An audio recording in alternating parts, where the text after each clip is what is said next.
zin Zion in dan sunga pakai zin atisan ahome hiti chun lung don mei bi azinge ka pakai lung set akap me o nang ho Jerusalem mi te alung set na chan chu he zingun nanat na zo se adam sa alung don na chu hai lo zenung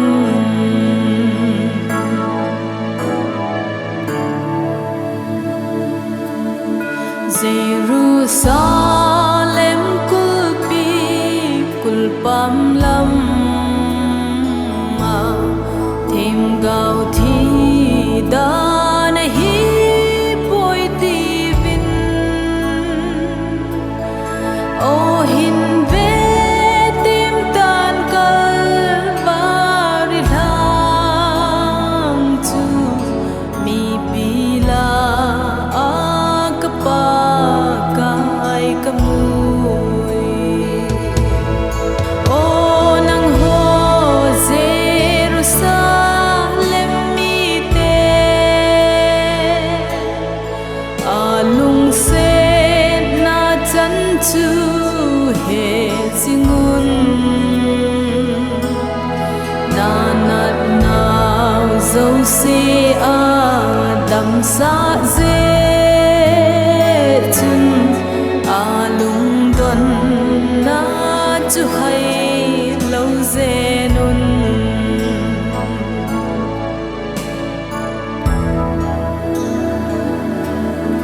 ve tan Calvary lang alut mai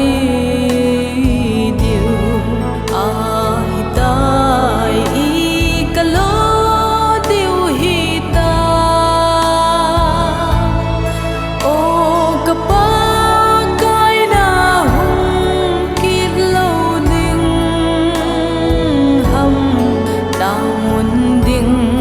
chu Calvary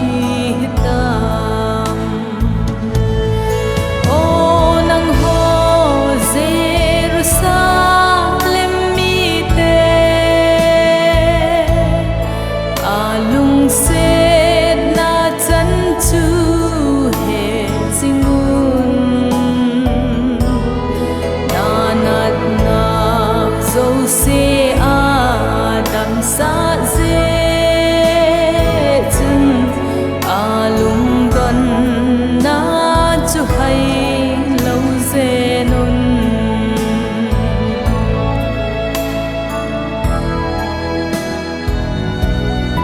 hin su mel pong ye ka pa kai Jesu Calvary lam hin ve sing na nge ka dinga na tho na ka lung sung nga ka lai cha ge zin he sing na nge o nang ho Jerusalem mi te alung set na chan chu he zingun nanat na zo se